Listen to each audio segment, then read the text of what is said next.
The Influencer's Edge is brought to you by the Rapid Sales Accelerator. If you're ready to skyrocket your sales by 30% or more in just 90 days, then you need to claim your free training right now.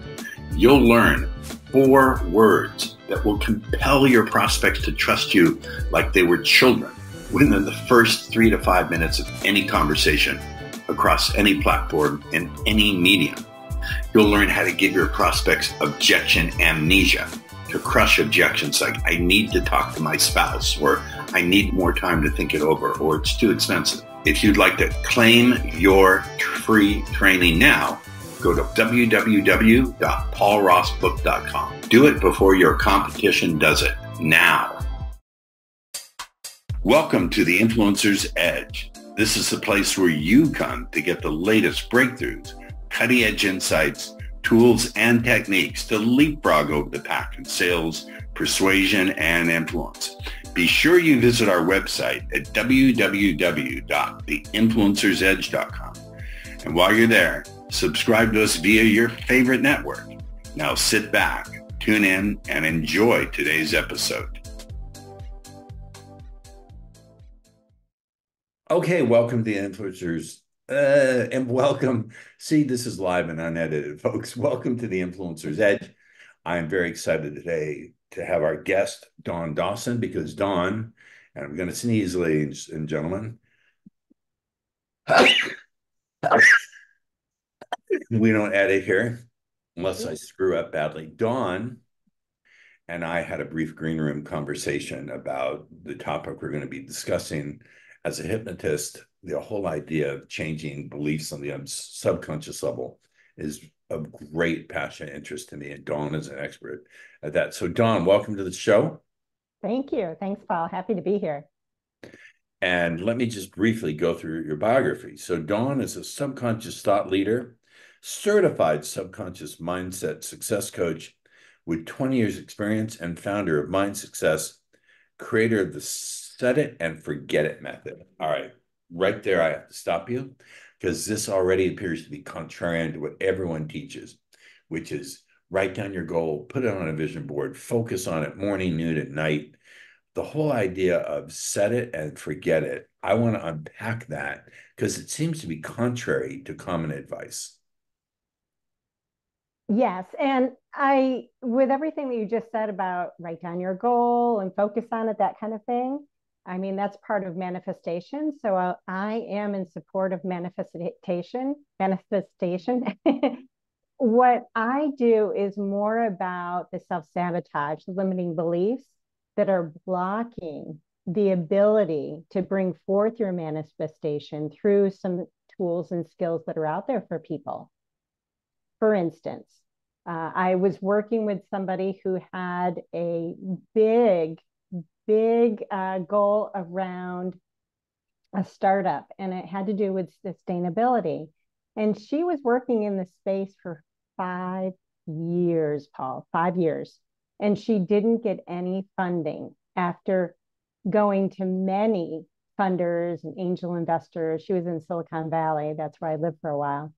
And so I met her. I met her at one of the Silicon Valley meetup networking groups, and she decided to work with me. And when I worked with her, I found that she had a block around receiving money.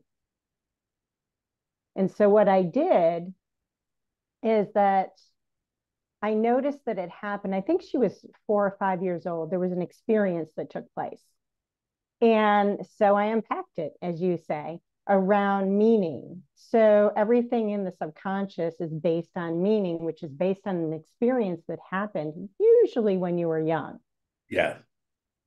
And so as we work together, the first thing I do is I ask questions around meaning and definition. So it helps the subconscious because it's so powerful. It starts to notice things that aren't true and release them. And the second step is really about the new story. Let's create the new story, for the mind and the body, because a lot is stored in the body in terms of memory and experience. Yes. What do you think? Yeah. If I could ask you just to pause you there, I think that that's true. In my experience, a lot is stored in the body. So that being the case, do you address this stuff somatically as well as through words and through doing whatever? Let me put it this way, does your method involve any somatic things, working with the body itself? I would say yes, because we first talk about, what was the experience and what is the new story you want around that experience. So then you're talking, and then you visualize it. And then I ask them to create a storyboard around it. So, drawing and then acting it out. And to top it all off, a metaphor. Metaphors are very powerful. So powerful, right? Did I answer your question? You did answer my question. I want to dive before we get further into this. Metaphor is extraordinarily powerful. I have a little virtual background here. It's Yes. interesting that I have a bridge because my belief Yeah. is metaphors are a bridge from one state of consciousness, one condition, one capability into the next one. So talk a little bit about how you help them generate a new metaphor. What is your process for doing that? Now I'm getting into the weeds with you. We're shop talking, so I hope we don't do too much of that, but this is fascinating to me. It is fascinating. And thanks for asking. I remember one person I was working with, and this person was having challenges all her life around interactions with the opposite sex. It could be, it could be at work a lot. She talked a lot about work, of course. And it was really disheartening for her. It really hurt her in the heart for years. And I would just say to people, I'm like, oh, what is it about this that's interesting or fun? Or does it remind you of something that makes you smile or sees it a little differently so it makes you feel better? That kind of thing. So I'll ask those kind of questions because I really want it to come from them so they can connect with it. And she said to me, Monty Python, there is one of the skits about being grazed. I don't know if The you know what what? grazed. So it's like, oh, in the skit, people are, I'm trying to remember. It's been a while since I saw it, but they may say negative things to you, or you may be grazed with maybe a bullet. It's just a Right. comedy thing that they did. And so that's painful, right? But it was really funny. That episode for her was hysterical. Like she would just laugh and laugh and laugh. So she made a connection between the two. So, when a manager, a male manager, says, I don't really like you that much, and I'm not going to promote you, which these are things that she heard. And she said, I've been grazed, this is the Oh, it's only a flesh wound. it's in the flesh wound, yes. I get it. So what you're doing is creating a new set of neuro associations to the old stimuli. So instead of it meaning something about having a flaw in her very character, it's simply something that strikes her as funny. It's about an over response from the other person that she can interpret now as being virtually nothing. It may sting a little bit, but it's not going to really hurt her. Exactly. I like it. Okay. So I do understand what you're on about. I get it. So you've worked with Fortune 500 company professionals. Do you find that people in Fortune 500 companies tend to be really stuffy and skeptical and they don't want to hear about this subconscious stuff? Have you ever had pushback when you bring this to them? Or maybe they seek you out and so there's no question of pushback.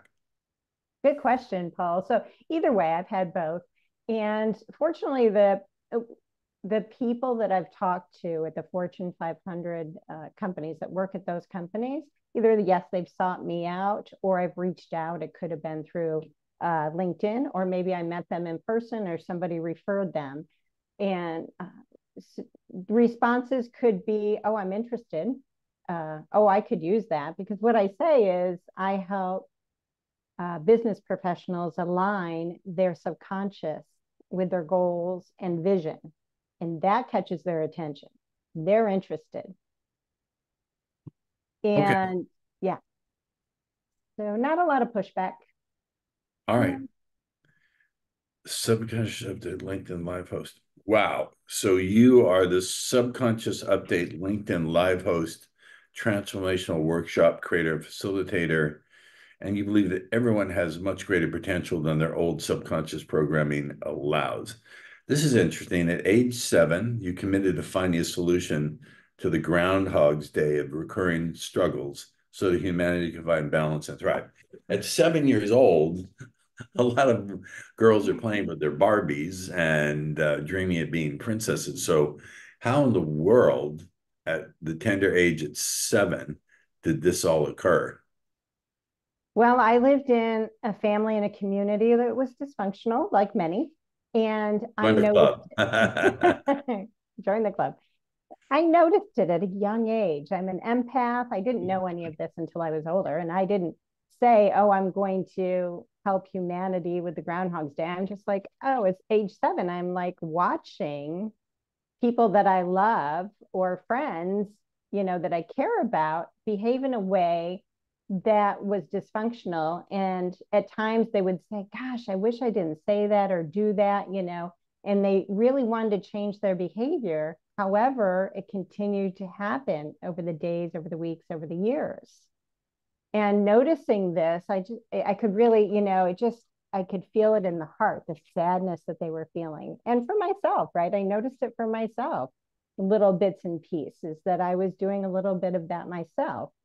And Was it personally painful for you to watch your family yeah, do this? yeah, And how did you cope with that? You're a child, you're 7 years old, obviously a very sensitive child. You're watching the people you love in pain, and probably they're throwing a lot of that on you. How yeah. did you handle the emotional side of it? That's a good question. I Well, I wasn't did tell you raised I'd with, ask different questions. I love it. I love it. The tools, I didn't have tools to manage with that as, on a conscious level. I was a very active, kind of a tomboyish girl. So I would be outside playing a lot. That was my way of getting out of the house and getting away from some of the behaviors. However, they follow you in school and at friends' house, they're everywhere. And so I would watch. I was a person who kind of rallied. I was a little cheerleader. Hey, what about this? Or, you know, um, offering maybe a different way of looking at it or asking, what is, I don't remember specifically, but trying to just redirect them a little bit so they could feel. My whole goal was, can they feel better?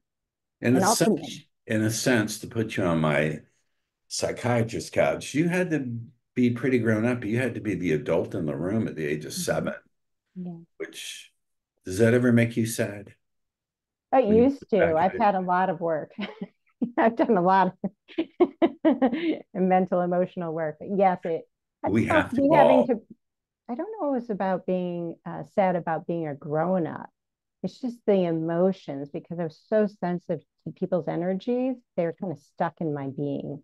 So Yes. learning how to Being release. an empath, if you don't know how to build those walls, can be not Yeah. walls, but maybe walls, build protection, build in ways to modify what's coming through. It can be a draining experience. I know in my past career, I worked with 30, 40, 50-year-old virgins. And believe me, the pain they brought to me was pretty remarkable. Wow. All Yeah. right. So while you have a lot of certifications, idea validation, decision making problems. Wow. Um, you just have so much here. Forgive me for having to go through all of this. So I normally don't ask questions from the form that people submit, but I will ask you this. What is the number one mother of all limiting beliefs? People don't feel like they're enough. So it's around worthiness. You know, I'm just not enough. I'm not good enough. I'm not smart enough. I'm not rich enough. I'm not thin enough, and it goes on and on and on. Would you agree?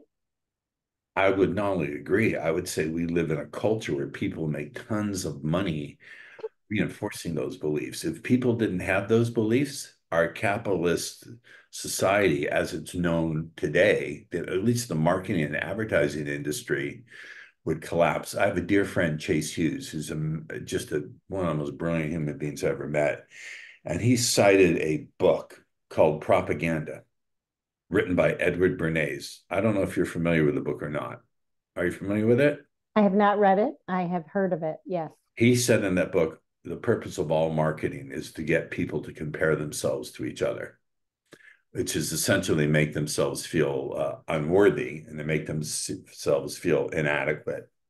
Yeah. So I believe, and I think you also agree with me, we live in a society where we're just immersed in that. Absolutely. I totally agree. And have you ever watched the documentary on YouTube? It's almost 4 hours long and it's called Century of Self. No, 4 hours is speaking to you as a very neurodivergent person. Paying attention to anything for 4 hours is a challenge for me. Yeah, I would say the first hour and a half is all that I watched, and it was enough to really help me understand more of what you're talking about in the book that you just mentioned. Hmm. Okay, good. Okay. What's the difference between managing limiting beliefs and updating limiting beliefs?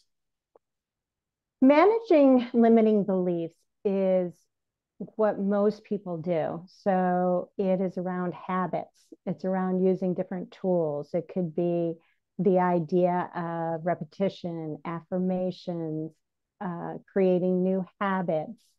Cognitive behavioral therapy is about recognizing behaviors that you have that are interfering with your goals and managing those or redirecting. So there's a lot of effort on the person who is trying to redirect, recondition their subconscious versus something that is removed or updated, which is the limiting belief. Basically, what you're trying to manage is the subconscious limiting beliefs. Subconscious is about 90 to 97% controlling everything you think, do, and say, where the cognitive brain is managing anywhere from 3 to 7% of everything you think, do, and say. So So is that an the argument, if I could push the pause button? Maybe that's an argument to strengthen the conscious awareness of what's going on in the subconscious, to meditate, to increase the power of the prefrontal cortex and the rest of that stuff, as much as it is changing about what's going on the subconscious level, building up the executive function. The only reason I'm pushing this button and doing a little pushback, because it makes the guests give an opportunity, it gives the guests an opportunity to really shine here. What would you say to me, Dawn, yeah, Dawn Dawson? yeah. I looked you square in the eyes and said, you know what? Some limiting beliefs, they're powerful and rightly so because they contain accurate information. For example, if I had a limiting belief that said, I am just not cut out to look at the statistics and measure the clicks and open rates in my marketing, I can't do this. I just cannot do this. It may be an accurate measurement that allows me to make a much better decision is Mm-hmm. let's find someone who really knows how to do this and delegate. So what would you say to me if I pushed back and said, sometimes limiting beliefs would appear, how do you tell the difference between a limiting belief and an evaluation of where you really just don't have the skill? So good. It's interesting that I like that you brought that up. I think that in real time, so that's a very interesting question, Paul. So, how Mm-hmm. do you know the difference that if you have this limiting belief, if you can't do it? Oh, well, what came to mind when you said that? So let's say I'm in a session with somebody and that's their limiting belief, and their big goal is to be this data analyst or, something like that. And so I worked with them around this topic. And then started, thinking differently. They thought, oh, okay, this is something I can do. And, that limiting belief has been updated. So it's more supportive. So they go out and do it, right? And they still can't do it, even with practice and training. I guess then they'll find out that it's really not part of how their brain works or functions as well. I still can't swim. I dumped $1,000 in the swimming lessons. I'm her only flunk in a huge career, including teaching little kids. I just couldn't get the whole hang of getting, maybe because I have an unconscious fear of drowning. I don't know. Maybe this is something that someone like you or you personally could work with. You see, I did tell you I would ask different questions and even push back. Okay. Yeah. What is your three-step method? So everyone has, first of all, I like that it's only 3 steps. People have the 17 laws of power. I'm thinking right away, whoa, pause.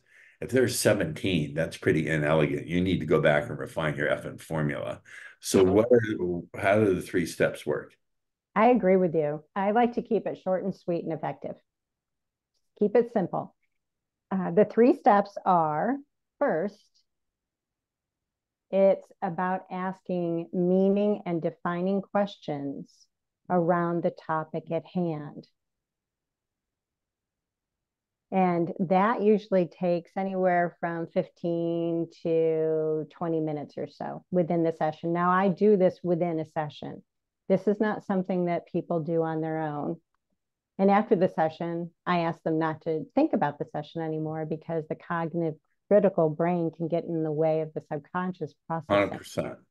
So they don't need to do they don't need to do a bunch of extra work. They just need to come and work with me and then, go about their business. And within days or weeks or even months, I had one woman call me after 6 months and said, I'm still processing. There's still changes that are happening. Now, that's unusual. I don't usually hear that. It's pretty amazing in a good way. And the second step is about creating the new story. So around the experience Right. that caused the limiting belief or the self-sabotage or the mental block, something that's blocking them from their goals or their vision. Excuse me. And yeah, me too. I'm thirsty. There's something about this interview that's making me thirsty. We thirst for knowledge from each other. So it's a metaphor. Our bodies are somatically reacting as in a metaphor. I love that. Yeah, that's perfect metaphor. But who says there's water in here? Yeah, that's what I do. I just do water. No, it's just water. Yeah. And the third step is, I call it the GPS. So it's really the roadmap.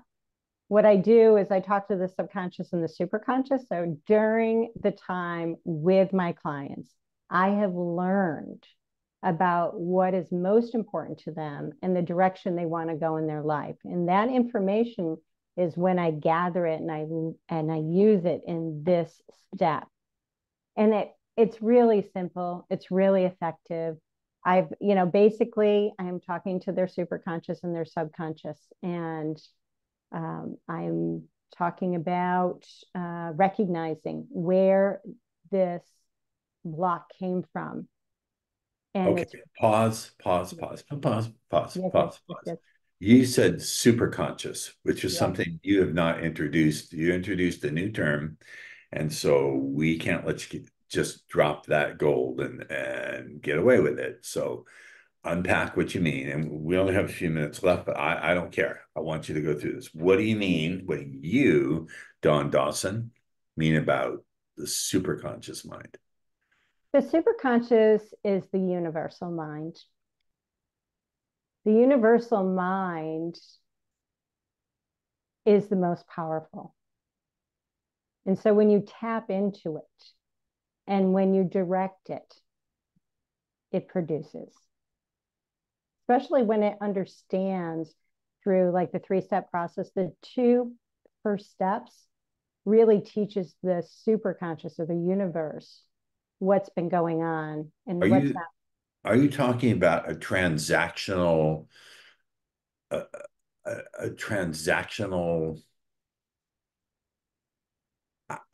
for lack of a better term, a transactional reality that if you ask it something, it's going to automatically put it in your path? Or what? I still don't get what you mean by superconscious mind. What do you mean by the universe? Do you mean the stars, the quarks, subatomic world, hadrons? No, hadron was the name of the particle accelerator. What do you mean by that? I can't let you get away with a ill-defined term. Yes. Okay, good. To me, it means the intelligence of the creator. So the ultimate intelligence that created all that is in the universe. So you believe in a created universe, not something like the Big Bang, or you believe that there is an intelligent creator that like wished it into existence. However that may have happened, what I believe is that that is where the highest intelligence, in my opinion, resides. Okay. I just Yeah. want to make you squirm a little bit. No, I'm kidding. It's good. I love I do, I do like to challenge my guests. We are out of time, but my listeners are going to want to stay in a conversation with you. I know that's the case. How do they do that? We'll also put it in the show notes, but how do they stay in conversation with you, Don Dawson? I'd love to hear from them. Any questions, any way I can help? I'm on LinkedIn under Dawn Dawson. My name of my company is Mind Success. You can call me or text me at 518-542-4272. You can email me at Dawn H as in Heather, Dawn H Dawson at gmail.com. You can visit my website, which you can find if you go to when you go to my LinkedIn profile, just click on, website, and there it is right at the top. Well, you have many ways to get through to you. I was thinking smoke signals, telegrams, Western Union messaging. Pretty cool. Or telepathically reach out to you through the universe. Yes, I am working on that. Well, yes. Thank you so much, Don. Stick with me after we're done with the recording because I want to chat with you a little bit. We'll see you next time on The Influencer's Edge. Thank you, Paul. The Influencer's Edge is brought to you by the Rapid Sales Accelerator. If you're ready to skyrocket your sales by 30% or more in just 90 days, then you need to claim your free training right now. You'll learn 4 words that will compel your prospects to trust you like they were children within the first 3 to 5 minutes of any conversation across any platform and any medium. You'll learn how to give your prospects objection amnesia, to crush objections like, I need to talk to my spouse, or I need more time to think it over, or it's too expensive. If you'd like to claim your free training now, go to www.paulrossbook.com. Do it before your competition does it now. Thank you for tuning in to the Influencer's Edge, where you get the latest breakthroughs, cutting-edge insights, tools, and techniques so you can leapfrog over the pack in sales, influence, and persuasion. Remember to visit our website at www.theinfluencersedge.com to enjoy even more great episodes like this one. We look forward to seeing you again on the Influencer's Edge Show.